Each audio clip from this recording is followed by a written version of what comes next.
coming out today. All of the talks have been amazing. A lot of people roaming around. This is, I don't know if you guys were in the keynote, the first keynote, but this is the highest attendance that we've had. So we just keep growing, and that's awesome. Thanks to you guys.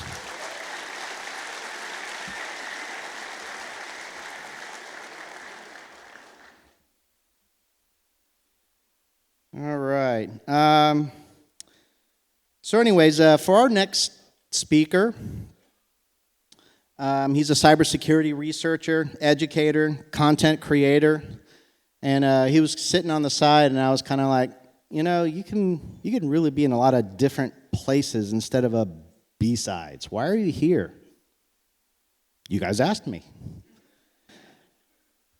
But, you know, when you kind of watch someone from the outside, you know, one thing I can definitely say is he's humble. And we just thank you for being here and just for being, you know, having so much humility and being willing to share with us.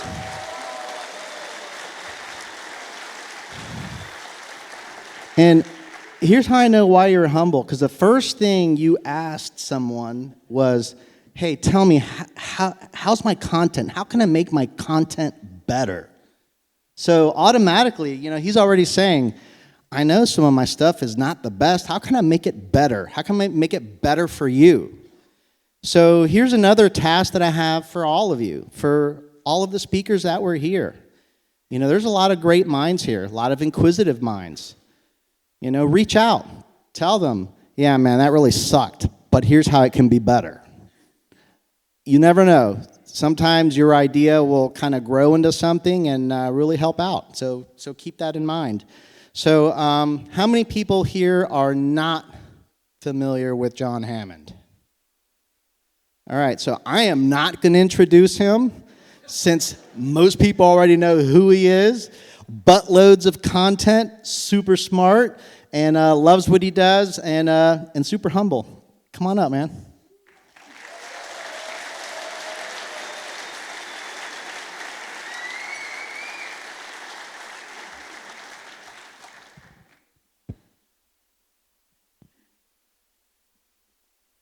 All right. Hi, everyone. Holy cow, goodness gracious, this is awesome. Thank you so much for coming to hang out. Thank you so much for letting me join you all. It's quite an honor. This is super flattering, and I super appreciate you all letting me join the party and crash the party, I don't know, for another round on the treadmill. So look, closing keynote, right, sort of thing, and I'll be the first to admit I'm not that good at keynote things. It gives me a certain amount of like weird anxiety because what do I do? Is it supposed to be like uber elite, super technical, drop in 0 days, elite hack stuff? Or a little bit more fluffy, a little bit more, hey, good, warm feeling, warm and fuzzies, a lot of that. I think I'll lean us towards the latter, truth be told, maybe for, the ending hurrah for the end of BSides Tampa, but hopefully we'll still have some fun. I hope there's still some good tactical stuff in there and hopefully some food for thought, really. That's kind of what I want to drive home, is just to kind of get you thinking. But with that, let me get through the obligatory credibility slide. I know it's stupid and dumb and no one really cares, so I'll try to speed run through that. But look, got my feet wet with the U.S. Coast Guard, kind of started there at the Coast Guard Academy, jumped over to the Department of Defense Cyber Training Academy to teach with them, then wanted to be an operator, be on the keyboard, with the Defense Threat Reduction Agency as a red team operator there. There was a lot of red tape, there's a lot of slow-moving government military things, as some of you might know. But now I'm over at Huntress. That's the day job as a security researcher there, and it is lovely. It is so fulfilling. It is super duper meaningful to bring good security work to as many people as we can. But folks might know me from my internet shenanigans and stuff on that. YouTube has been a labor of love, and sometimes more labor than it is love. But I'm just really, really thankful for all your support and all those silly stuff that I tend to do across the internet airwaves. So you can track me down if you haven't seen it there, over on YouTube or LinkedIn or Twitter or whatever. My dumb, ugly mug, and just my name, John Hammond. But again, I know no one cares. Those are fake internet points. They're not real, does not matter. But now you know. Cool. Keynote stuff. Talk presentation. Back to what I came here to do. I have learned over the years that the best way to kind of get started with the presentation is to ask a question. Hey, make sure, check in, see if y'all are still with me, still awake. So if I may, I'd love to not to do the stupid, kludgy, like audience interaction or audience engagement, but I would love to ask you a question, if any hands are willing to come up. And I'll think about it today, right now, May 17th, 2025. And I'm going to ask you something stupid and simple.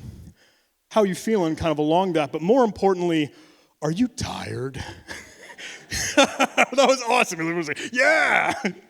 Yeah, I'm feeling it too. I'm feeling a little bit tired. And I know it's funny, you gave that time gauge of like, oh, I woke up today, I woke up this morning, I had some coffee, got an energy drink, whatever. But think about like 2025. Are you tired? Right? There's a lot of stuff. There's a lot of things that have been happening, a lot of new changes, new innovation, new AI, big buzzword here or there. But for the friends and folks, and I'm grateful for you raising your hand earlier, you've been in the industry for like 10, 15 years. You've been doing this stuff for a decade. So big, broad picture, if we zoom out and look back, 2015, are you tired? Yeah, okay, cool. I still see a couple hands raised, and that's all good. I'm feeling the same thing, and I hope I can dance and play with that, because that is, when I'm joking around at that topic, that theme, another round on the treadmill, it's kind of exactly that. It's just like we're still running. We're still trying to keep up. Or do we ever finish this? And that's what I'll play with. So the next question, while I'm thinking about that, as I realize it is a rambling rant, so forgive me on that, but that's exactly what I want to play with. While we are doing another round on the treadmill, normally with what we do, or for what anyone sane tends to do, is that you're moving towards a goal. And I played with kind of a landscape here. This was cheesy, sorry. The abstract was all around the joke of the cybersecurity landscape is always evolving. And I thought a Windows XP background would be a perfect description for the landscape. But what does that mean? Like normally it's just hot air. Normally it's just stuff you see in news headlines and the media, OPR, stuff like that. But is it just like bogus? Is it just something that people tend to say without having a lot of meaning behind it? And I'm guilty of this. I'm totally a culprit. When we toss around a lot of those buzzwords, we say a lot of trite, cliché things. But again, if we are trying to drive towards something, there's supposed to be a goal. There's supposed to be a destination. You got the cheesy words, it's not about the destination, it's about the journey. But that doesn't really apply when it's like your work, your job, what we do, and the whole industry of security, what we're all about here. So I'm wondering, is there a goal? Is there a destination? Is there some place that we're trying to get to, but we are stuck on a treadmill? So a question for you, and again, big, broad zoom out. Maybe we're hypothetical, maybe a theoretical or rhetorical question. Will we ever actually solve cybersecurity? Food for thought. Again, don't have an actual answer. Don't have a thing to submit, as a solution, as the answer. A silver bullet. I don't think there are any. But I'll play with that. I'll wonder and rumble around and rant about that, if that's okay. And I don't mean to pose that as some sort of like question where, it's an equation, like a math thing. We have to like even out the variables in algebra on one side of the equal sign or another. There's not particularly a way to solve cybersecurity in that setup. But I'm hoping maybe there are things we can think about or wonder about as we keep now with all the innovation that we've had from 2015 or 2025 or May 17th, 2025, what we're all doing here, that we get to a solution, air quotes, big air quotes there. That's what I'm going to rumble about. But tying that back to this cheesy analogy, this sort of simile, will we ever get off the treadmill? Because I think we keep doing the same thing over and over and over again, whether you see it or realize it or not. We'll play with that. But I wonder, is there an exit ramp? Is there an end? Is that goal? Is there a destination? And we'll play. Okay. What are our solutions if we were to actually try to answer that question? If we got a little bit tactical. Some of you might already have some ideas off the top of your head. Some of you might have, oh, hey, I've got the new product, the new thing in the booth. Hey, something to sell. Hey, we got our new sweet buzzword. Maybe that's a solution in some sense of the word, but is it going to really get to the heart of cybersecurity or the underpinnings of our industry? Will we ever get off the treadmill? What are the solutions? How do we do that? Anyway, I'm sorry. What I think we can do is try to bucket these and hopefully add some structure and hopefully not to say an outline or an agenda or roadmap of the talk, but how we could approach these things. And they'll keep this simple, I'll keep this easy. We could say, look, what do we have that's good? What do we have that's bad? And what do we have that's ugly? The good, bad, and ugly, right? Simple, easy enough? Okay to buy in on that? So let me put a little Uno reverse card on that because it turns out it's not a good idea to end a closing keynote on a bad note. Figured maybe we could just spin that around and make sure we end on a good, uplifting high note. And with that, we can first zoom in on the ugly and the bad. And as a convenience, that ends up being the most stuff that we have to talk about. And that's the most, maybe the meat and substance of the talk. Cool? Ugly? Bad? Good? Reverse order? Sweet. Now, please let me add a disclaimer, and I'll do that actually with a big warning sign. Hey, hang on, asterisk, footnote, big warning. You may or may not agree. What I'm going to do is I'll probably talk about many different things that many different people will probably have many different opinions on. And I'll poke the bear, for better or for worse. But folks that know me, I don't like to think I'm a confrontational guy. So if you agree or if you disagree, and you could probably play devil's advocate for a lot of these different things or bucket them in different places, look, that's okay. Totally cool. I am all right with that. Again, food for thought. There was some sweet conversations. I know Marcus at the opening keynote was saying, like, call back to Bruce Potter from ShmooCon, do not believe anything that I am telling you, because you will have your own opinion, you'll have your own insight on here. And if I may say, I don't know what I'm doing. I'm not an expert. There are no cybersecurity experts. I think some lessons that I've learned is that, look, there cannot be any experts in our field because it is just so much stuff. It is so vast, it is so wide. So when, there's stuff on TV, there's stuff in PR, headlines and articles in the news, people say, a cybersecurity expert? Like, oh, no, that's not quite right. I'm still learning too. So with that, let's dive in. What I'd like to do is try to zoom in, start a little bit tactical, and then over time we'll zoom out and we'll get to more of those broad, fluffy, warm, feel-good stuff. But I hope we can still get something fun for you. So let's get started, for real. The ugly barf emoji. And number one, and this is where I know I'm maybe immediately going to jump into Lion's Den, and some folks could very well be angry with me, but I'll go out there and probably say it. I think AI. But let me zoom in, Let's get a little bit tactical, right? Let me clarify AI slop. And some of you might have your own definition or understanding, or at least knee-jerk reaction when you hear and think of that. And again, I'll add the disclaimer. Here's a big red screaming arrows, and hey, don't forget, this could go in the good category. Because, in all reality, and I'm not denying it, AI is pretty freaking cool. It streamlines, it superpowers, it gives you all that capability to do more of what you do better, stronger, faster. Awesome, great things. And with that, there's been really cool new innovations, all things that are inherently good. But maybe we could chat a little bit about it. Are folks familiar with XBOW?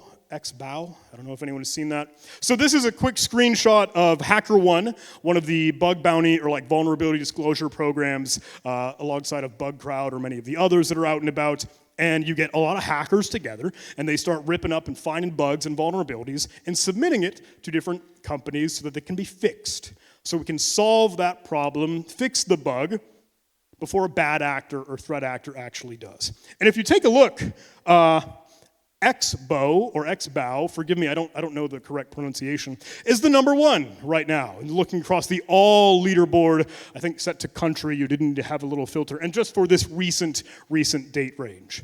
But for folks that don't know, XBOW is an LLM. It's AI.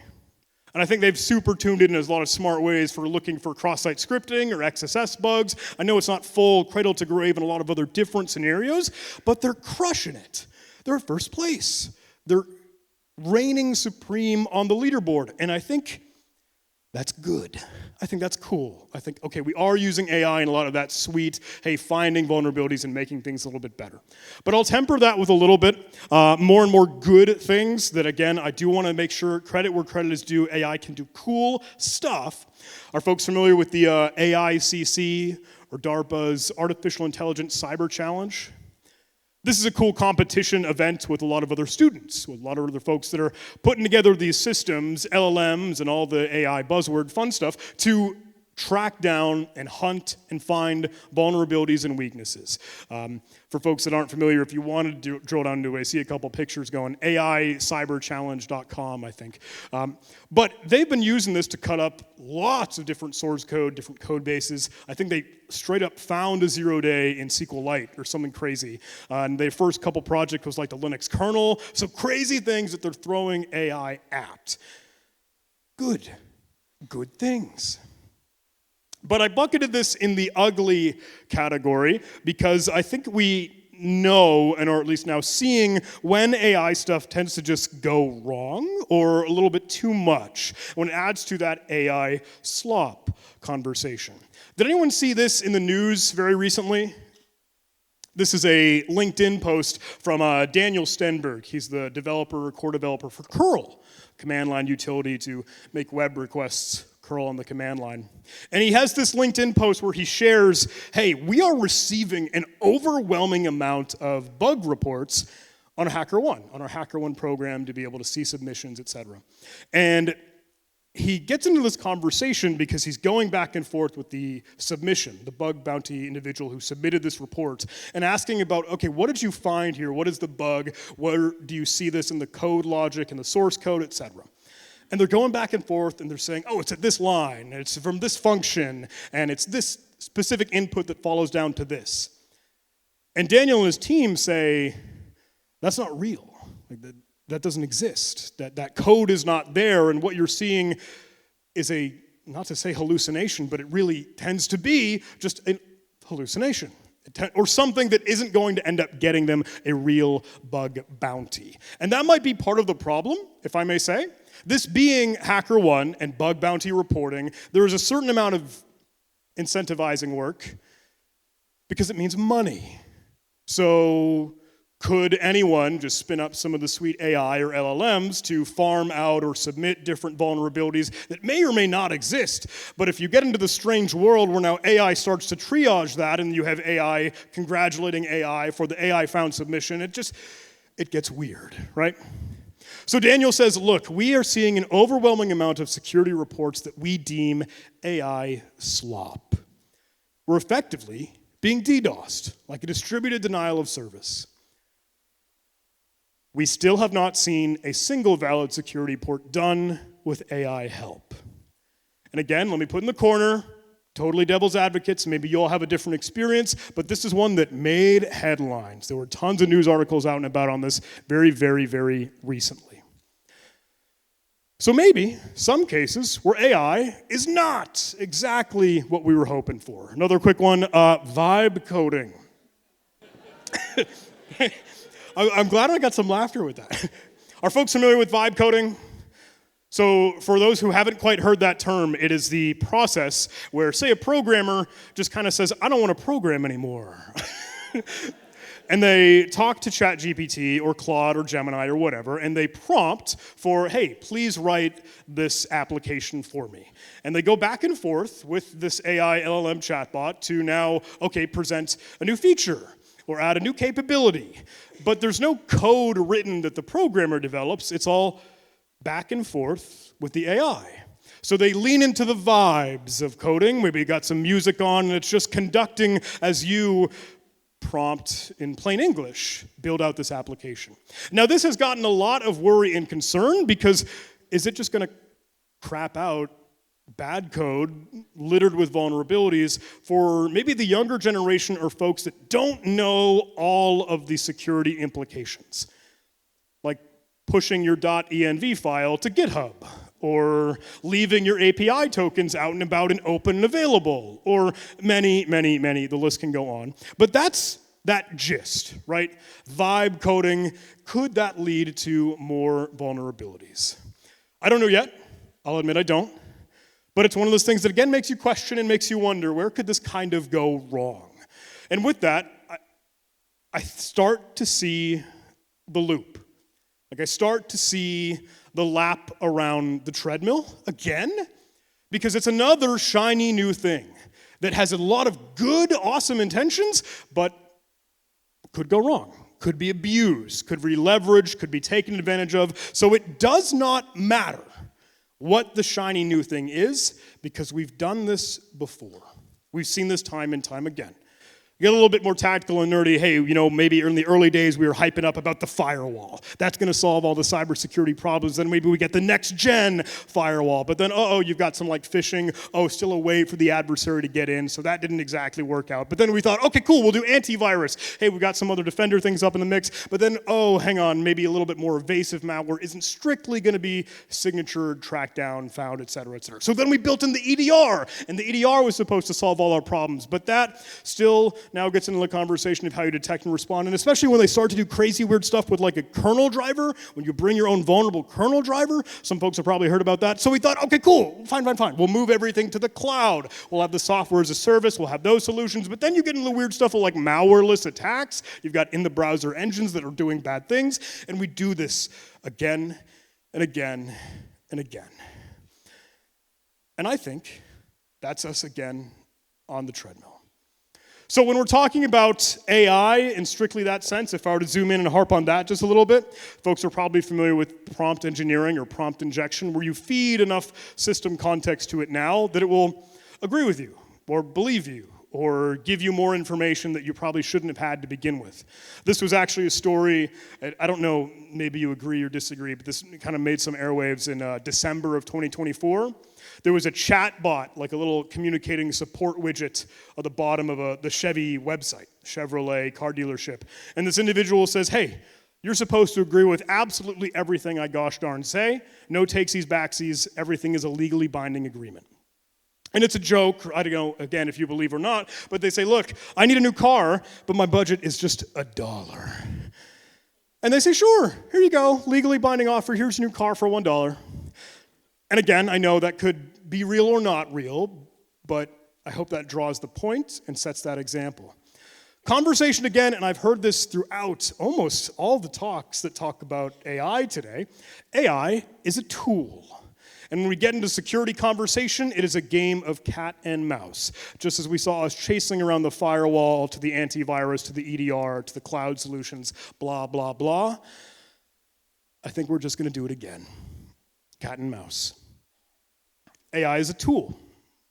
I've heard a lot of people say this. I think everyone has a cool little pithy, sharp analogy to carve down with it. So here's mine, throwing a hat into the ring. You can't tell a hammer to build a house. You still need the person. You still need the human. You still need someone to master that tool and put it to use in the right way. Okay, number 2 for the ugly. Memory-safe languages. Again, I'm totally going to be in the lion's den. Many people maybe get angry at me, but I'm talking about all the hipster, newfangled Rust, or Go, or Zig, or any of these things that are good. Let me say that outright, inherently good. It is good to limit and block a lot of, memory corruption vulnerabilities and weaknesses like the old school crazy, x86 buffer overflow stuff. But I want to play with it just a little bit. Again, gentle reminder, you may agree, you may disagree. If I may say, it is inherently good, and I'm not going to deny that. It has good purposes and good intents, but I think the conversation, the argument back and forth of whether or not, let's rewrite everything in Rust. We need to embrace these memory-safe languages, might just be wasting our time. And when we could be putting a lot of that resources, time, investment into other things that might move the needle. Good example, though. Rust very recently had a cool little win. Sudo, maybe the command a lot of you are familiar with to gain privileges on a Linux system, now being ported and rewritten to Rust. and now available in Ubuntu. This is very, very recent. I think I saw this just last week. But it's a cool thing. These are, again, the things we might be happy and proud of. That's good improvement. But I don't know if it's something that we're going to have to see all the time over and over and over again.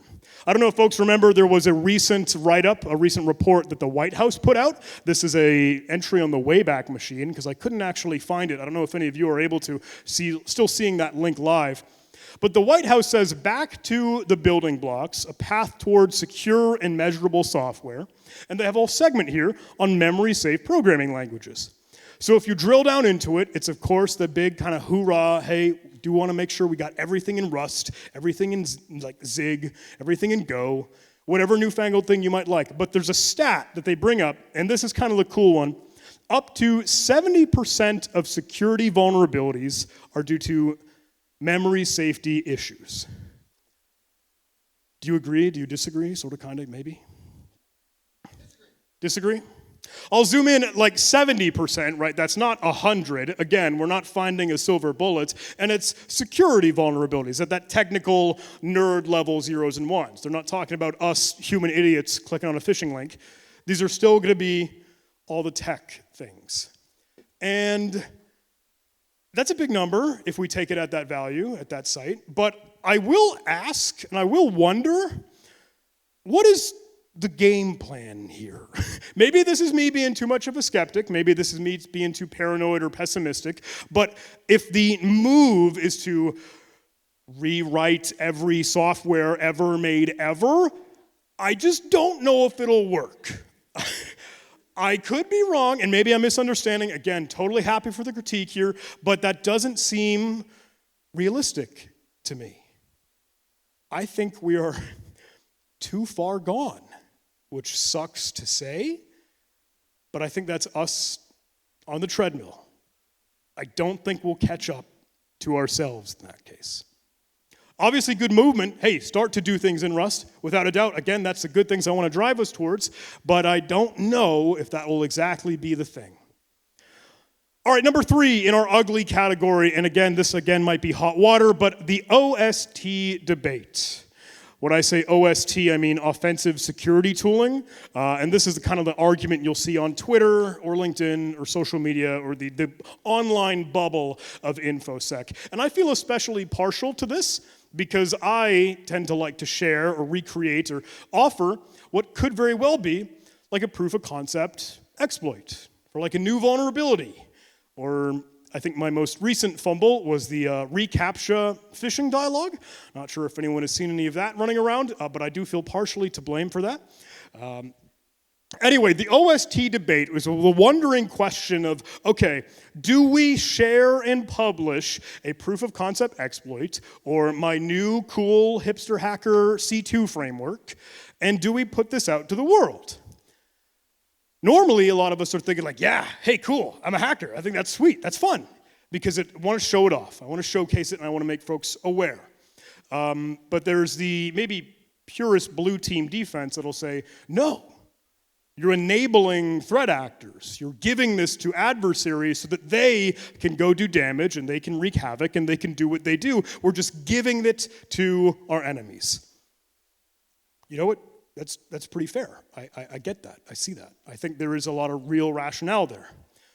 But I don't think that this is one that we'll find a solution for. I think we'll, again, maybe just run around on the treadmill, because I think this is part of the human condition. I think this is us as hackers wanting to do stuff that is cool, that we think is cool, and we want to share it. We want to show it off. We want to showcase it. And whether it's red teamers or penetration testers or those that do offensive security, well, it's kind of their job, for one thing. And it's, again, forcing our industry to be stronger and sharper and do better with what we now know the threats are that are out there. So when I drop, and when anyone shares a proof of concept or sharing some exploit, it is still something that folks can then use to detect. Can I see this attack? Can I see the tradecraft? Can I understand the artifacts that are left behind? Can I mitigate this? Can I add any stopgaps? Can I add any guardrails so this can't be used and abused? Or can I even validate the security controls that I have? Can I see and make sure that they're working? That's all the hope with the proof of concept, with exploits, with the new things that we might share, again on the Twitterverse or whatever, but hopefully to improve security. I know, yes, okay, maybe sometimes that gives things to the adversary, sure, but they're all ideas and code that they would have came up with anyway.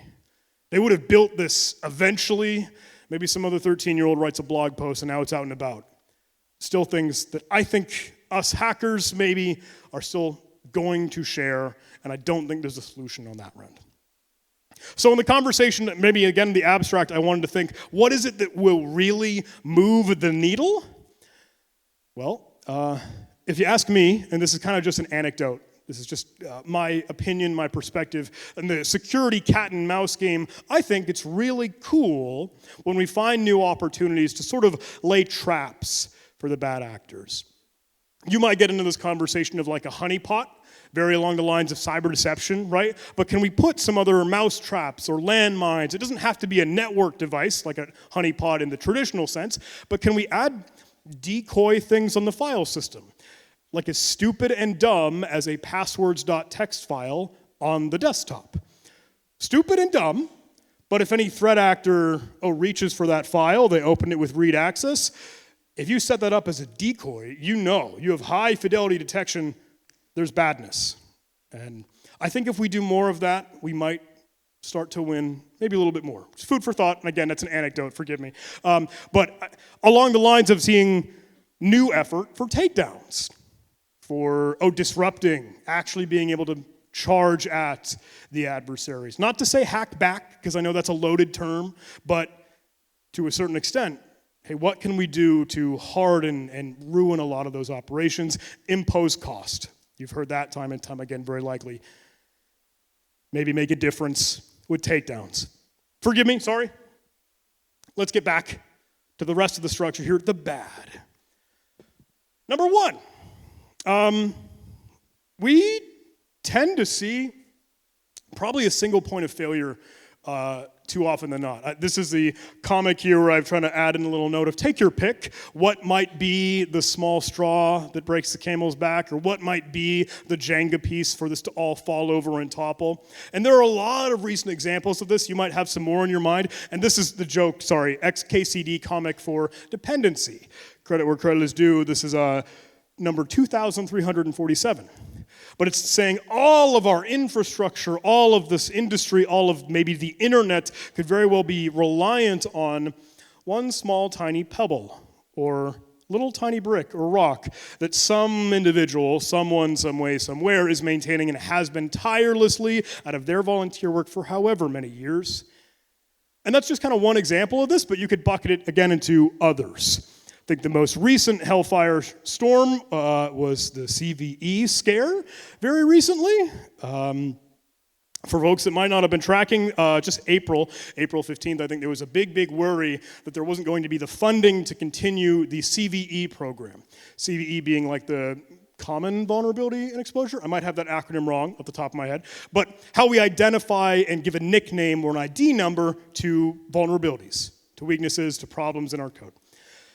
And that kind of riled everybody up, I think, I hope, because that would be a scare. That would be quite a square to see that go away. And we see a lot of researchers or security people kind of have a lot of backlash, which is a good thing. They call this stupid and dangerous, which I tend to agree with. I don't know if you do. But that was a risk that we were all worried about, because it's weird to see, this whole talking language, the vernacular, our own English dictionary, in a sense, just cast out the window, thrown away. And that's one example of seeing, maybe things falling apart. But that exact same CVE system gets all the identifiers for strange scenarios of, not to say those supply chain threats, but exactly that. Folks remember the big XZ backdoor or libLZMA? This was the CVE definition for it, where there was a backdoor and malware put into the XZ utility, but more importantly, the libLZMA library. And that's ubiquitous. That's pretty much everywhere. That's, to a certain extent, always part of different software that we use. And we could probably find more and more examples of this, something rotten going wrong, whether it's log4j, log4shell. I'm sorry for any of the PTSD trauma that if I bring that back up for anyone. But look, you could go far back, not just 2025, 2024, now 2021 for this, 2014, think of Heartbleed, think of other examples where we're starting to scream, the sky is falling because something critical, vital to us has something wrong, something bad. Not to say a single point of failure, but I think time and time again we're close to it. Or all our computers going into a boot loop. Maybe that's too far of an example. Maybe that's a stretch, sorry. Anyway, number 2. And this is probably where I'll start to zoom out and get a little bit fuzzy, if that's okay. But I think this is maybe, I hope, something important message. And especially, I appreciate the intro, kind of asking folks in the audience, hey, how many students were here? How many folks now breaking into the industry? How many folks really excited and passionate about this stuff? I think this is kind of a bad thing that we have propagated and expanded upon, and I am absolutely guilty of it just as well. But I think there's a certain amount of self-inflicted pressure that we put on ourselves. And I'll zoom in on that, but it's really kind of the gist of, hey, all of us wanting and needing and feeling like we have to be present and be a part of it and be tracking and be chasing, the new CVE, the ransomware incident, hey, the next new thing that hit in the streets. And we have to always be on 1,000% all of the time, always. That's when we fall off or we lose pace or you hit that struggle. Maybe the mental struggle that isn't just, the technical ones and zeros computer doodads, but us as the people, as the ones doing the work, putting in the effort, trying to chase all this. And I drew this sort of stupid parallel, but hard work that we all probably really pride ourselves on. Hey, we are hard workers, we're in this, we're part of the fight, one mission, one fight. But it leads to burnout. Have any of you, have you heard of burnout before? Oh, cool, thanks, yeah. So I asked you at the beginning of the talk, how you feeling? Are you tired? I wonder if that's part of the burnout. But I drive on this because, again, I think there is an unspoken element of what we do where it's almost like the whole world, the community, the industry is telling us, you must contribute. You have to participate in everything that we're doing. And that takes a lot of different shapes and forms, like, hey, join that Discord server, be present, moderate, volunteer at that event, go to that event, host at that event, speak at that event, host a workshop, get that job, take that certification exam. Do you want to make sure you finished up that write-up, or are you going to share a video on that? Join a podcast, get that research out the door. There's so much. Am I wrong? Do you still feel tired? I really tend to think there is an unspoken pressure that you have to be present. You have to participate. So if I may share that gentle reminder, not everyone needs to be a goon at DEF CON, and not everyone needs to be in this all the time, 1,000%, because that's when you get that burnout.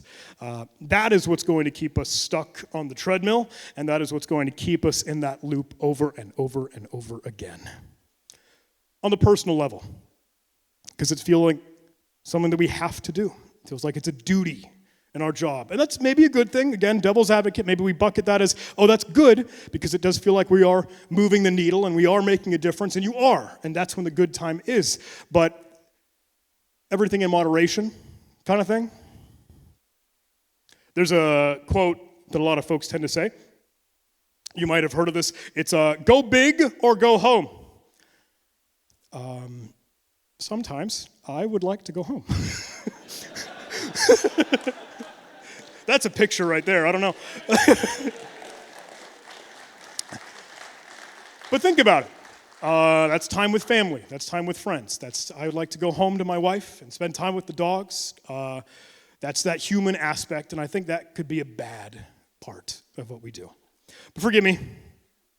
All right, we made it, everybody. The good stuff. The good. We're here. What is that, 7 minutes left?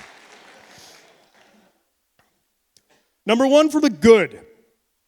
And this is hard because I think obviously we can point and shame and finger at the things that are not working well for us, but it's important as equally to celebrate our wins and get to the good stuff. And this is again me zooming out, probably being a little bit fluffy, but think about 2025 and this year. I think we've got a lot more innovation. I think we've got a lot new, creativity. We've got a lot of new tools that folks are making. I don't know if anyone was tuning into parts of different talks here, or the training or the workshop. Everyone's sharing what they're doing. Everything is building and baking new, different things. That's cool. That's awesome. I think we've made big strides in getting security as a whole, kind of adopted well across the whole world. Everyone tends to know what the heck multi-factor authentication is now. Everyone knows, you should have 2FA, two-step verification, whatever you want to call it. And now we're even trying to charge onwards for passkeys and getting a physical maybe token or key to better log in, to better protect passwords. Maybe getting password managers out the way because, look, that cache equivalent for passwords, I know can be a problem child. So when we can make new strides, when we can get new innovation out to drive that adoption, I think that's a good thing. Maybe that's a little bit fluffy, but I do hope we are give ourselves a pat on the back for the good stuff there. I think we're more willing now, and we are probably louder when we take ownership over stuff, and we can kind of call out bullshit.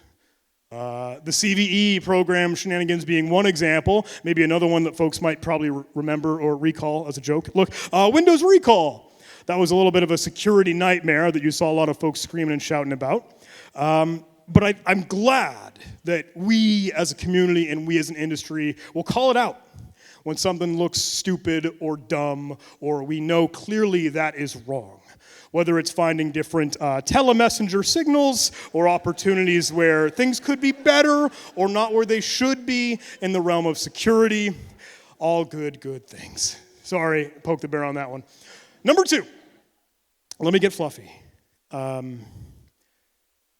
Because the good things, the best things, are you and us and being here, like what we are doing here. Like you have all been standing and sitting through these different talks or these different workshops or these different trainings, and you are learning. You are trying to improve. You are getting better. You are wanting to move the needle. You see that passion, and you're all doing the right stuff just by nature of being here. BSides Tampa. Hey, thanks, guys. Thanks, BSides Tampa. Hey.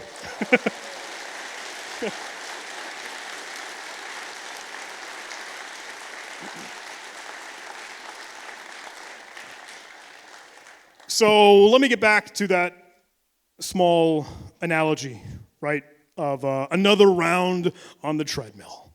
I don't know if you agree or disagree or if that imagery works well in your mind for what you tend to be doing day in and day out, for the work that we do, for the things that we're studying, for the passion that we pursue. But when I ask that question of will we solve cybersecurity, will we ever get off the treadmill? Will we ever get off the treadmill? No, probably not. And I don't know if that sucks. I don't know. I think it probably does. But let me tell you something. Here's the thing. Here's the secret. Again, getting much more personal. But all the things that I was whining and complaining about of how you feel like you must contribute, you must be a participant in the industry, in the community. Here's the thing. You can get off the treadmill. And I mean that. I don't know what shape that will take. I don't know if that's you throwing in the towel, calling it quits. Maybe you're done. Maybe you're going to go start a new farm. But take a break, Get some water. Relax. Chill out. The work's still going to be there. And I think oftentimes we forget that. When we're in that echo chamber of the internet or social media or intel reports or new IOCs hitting you up or the SIEM or the EDR or the alerts going off, anything that just makes more noise. And they tell you to keep running, to keep moving faster, to keep up and to catch with all this. You can get off the treadmill. Take a break. Don't think people need...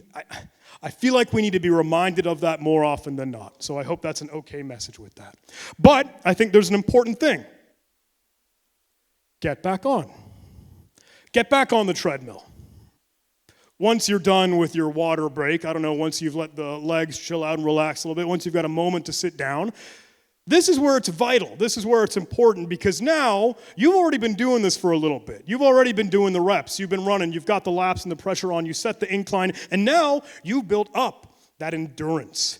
You built up that strength. You built up that fortitude. And you kind of maybe know what's coming next. You've done this before. This isn't your first rodeo. So get back on the treadmill. Maybe it really is another round on the treadmill because, hey, we're just going to keep at it because there's a lot to do. I think it's very important because if you get back on the treadmill, you can turn it up. You can add up the settings. You can, I don't know, maybe you're on level 3 before, now you get to level 5. I mean, you can add the imagery and whatever helps in your mind. Maybe it's a whole new treadmill. Maybe you're chasing something new. Maybe you're making another new difference in a different way. But there's an important thing in that. Because if we know, okay, we're not going to get a destination, if we're not going to find a goal, if this is seemingly an uphill battle, a Sisyphean effort, when you take a break, when you get a chance to relax, get some water, get back on, because if you don't, that's when all those good, bad, and ugly, those bad and ugly things I was whining and screaming about earlier, let me tell you, it gets worse. So keep on it, turn it up, because that, when we get off and we don't get back on, that's when we let those adversaries or those enemies win.